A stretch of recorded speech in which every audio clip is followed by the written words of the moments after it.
The tandem of Bongbong Marcos and Sara Duterte leads the latest Pulse Asia survey.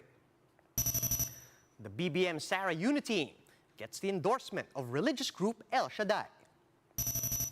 Quezon City turns into a sea of pink for the Robredo-Pangilinan tandem's Pink Sunday campaign rally. It's Valentine's Day. As travel restrictions ease, thousands of tourists decided to celebrate the Day of Hearts in Boracay. And Fil-Am Olympian Asa Miller is shifting his focus to slalom after registering a DNF in giant slalom.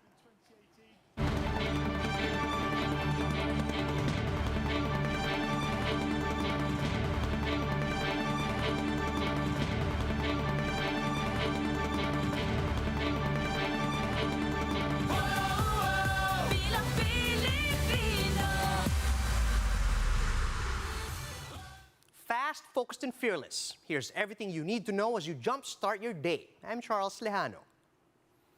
Kicking off today's newscast with the BBM Sara Unity, leading the latest Pulse Asia Pulso ng Bayan pre-electoral national survey.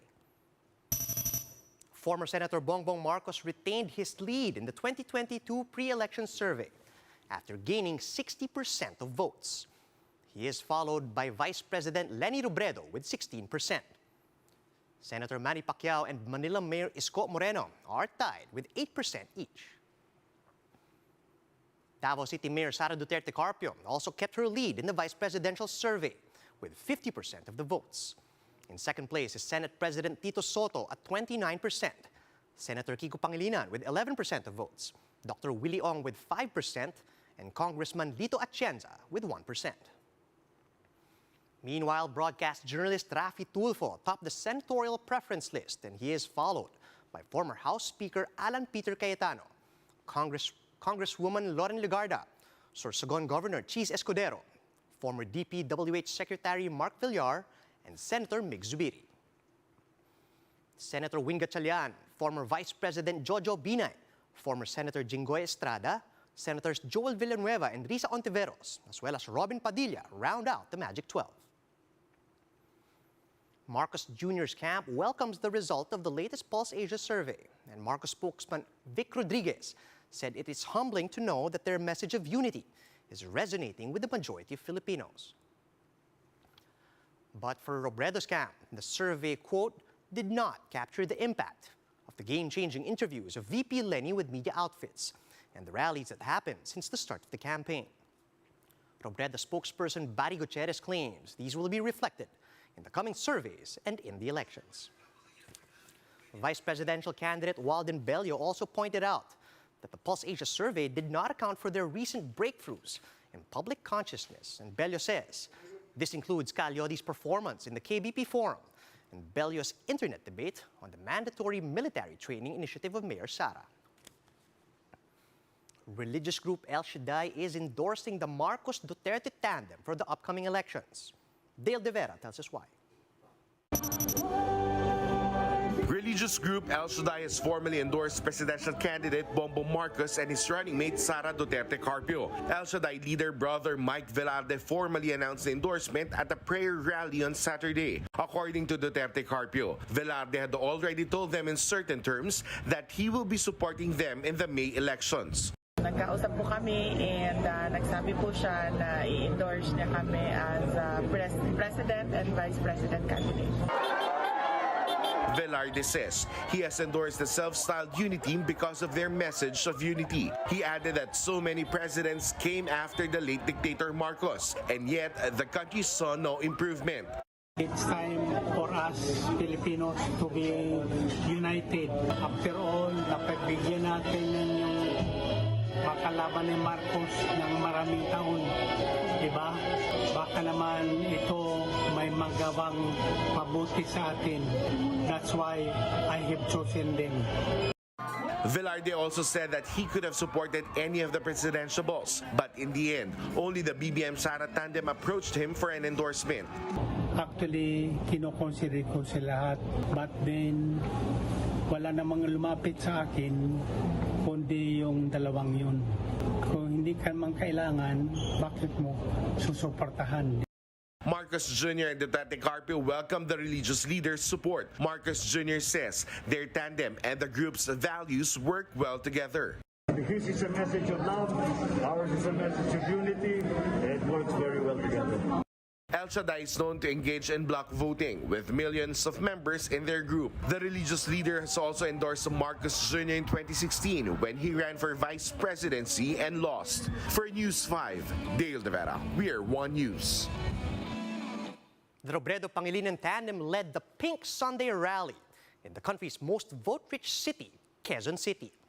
Their campaign team estimates the number of attendees to have reached up to 20,000. Camille Samonte has the story. A huge wave of pink was seen at the Quezon Memorial Circle on Sunday. These as thousands of supporters welcomed Vice President Leni Robredo and her running mate Senator Kiko Pangilinan. Dubbed as the Pink Sunday, the rally was attended by various sectoral groups across Metro Manila and from other areas. They waved their pink flags, ribbons and posters as the motorcade passed by. In their speeches, Robredo and Pangilinan urged voters to look at the track record of all the candidates running this election. Dapat hindi lang tayo nagpapadala sa naririnig at sa panliligaw, pero hanapan natin sila ng resibo.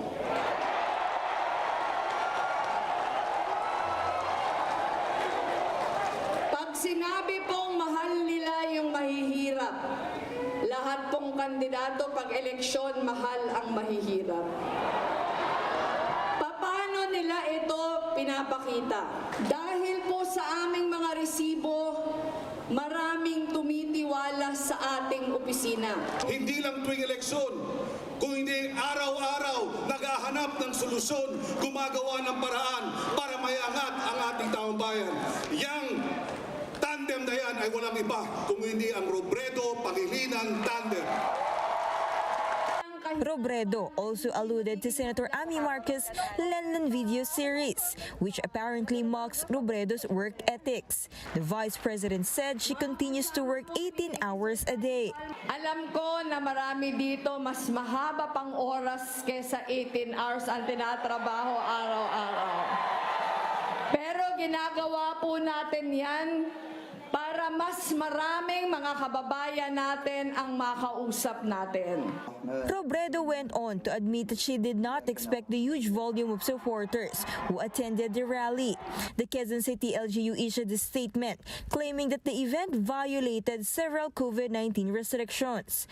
Robredo's camp, meanwhile, immediately took full responsibility. They also assured the public that they would take necessary steps to ensure strict compliance in future events. For News 5, Camille Samonte, we are One News. Let's take a look at where other presidential bets were spotted over the weekend.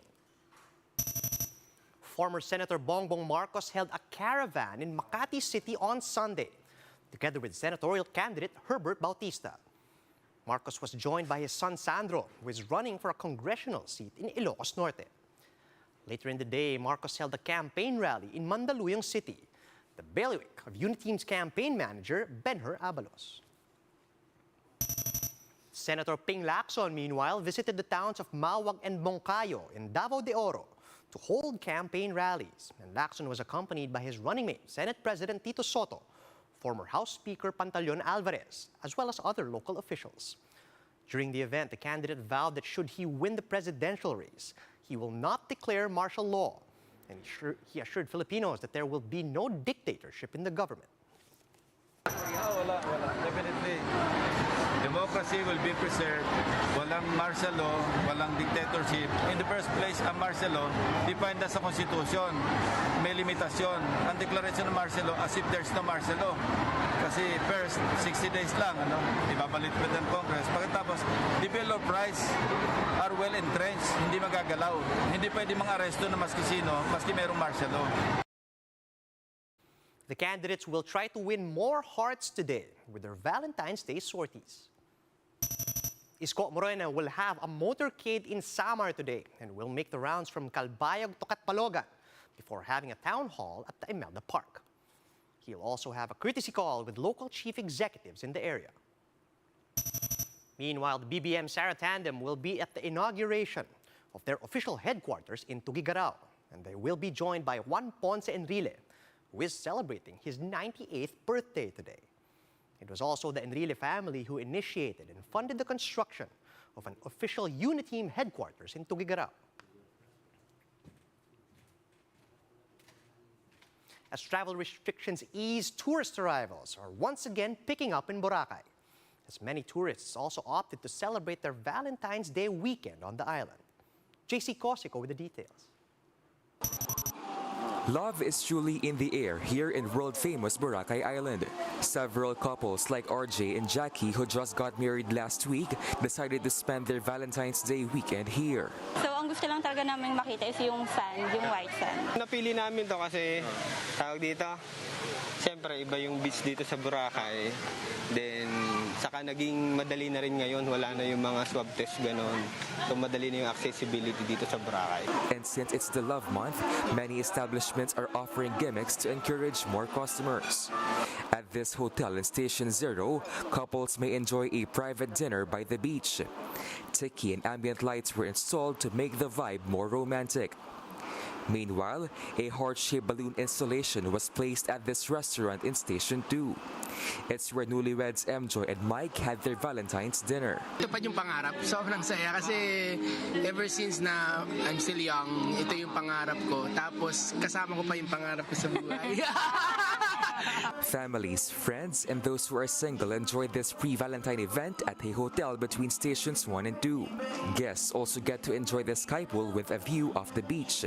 Valentine decorations, including lights and sounds, will make the experience complete. Siyempre, di ba ngayon lang lumuwag, medyo bumababa na rin yung cases natin. Kaya naisipan namin magbakasyon kahit paano. It's the Love Month once again, so it has been a hard or tough year for all of us. So it's time for us to celebrate the love season. The Malay LGU expected the influx of tourists in Boracay for the Valentine's Day weekend. Daily tourist arrivals on the island are currently at around 4,000, way higher compared to just 300 to 400 last month. It's because the negative RT-PCR test requirement for fully vaccinated tourists has been waived since February 1. Noong January po, ibinalik po yung negative RT-PCR natin as one of the requirements. Yun talagang bumaba rin yung tourist arrival natin. Dagdag gastos po talaga, sir. And siyempre yung oras mismo na nilalaan nila na instead na sasakay na sila ng eroplano but still nandun pa rin sila sa clinic to have this and waiting of the result. They prefer not to fly kaysa malaman pa nila yung result. Small businesses welcome the increase in tourist arrivals. Kasi dito, buhay dito sa Boracay, na lang, sa mga turista talaga. Kasi kung kami lang mga taga-isla, anin mo yung taga-isla rin, di ba? Tourism workers hope the situation will continue to get better so they could recover from their losses. The Malay LGU is expecting the influx of foreign tourists by June amid east travel restrictions. For News 5 at JC Cosico, we are One News.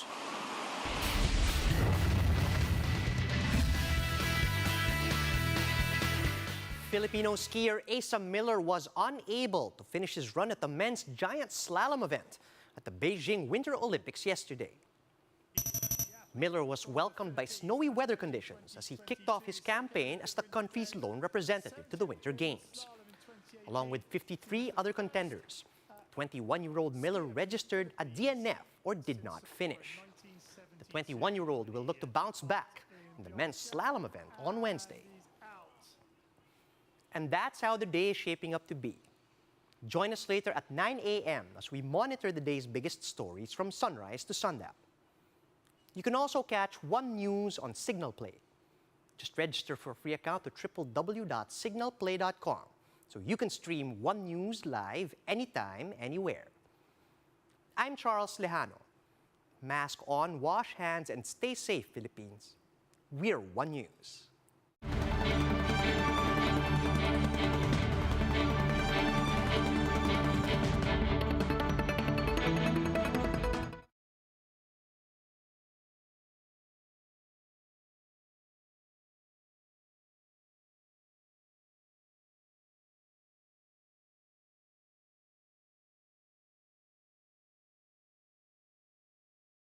1, 2, 3, 4, 5, 6.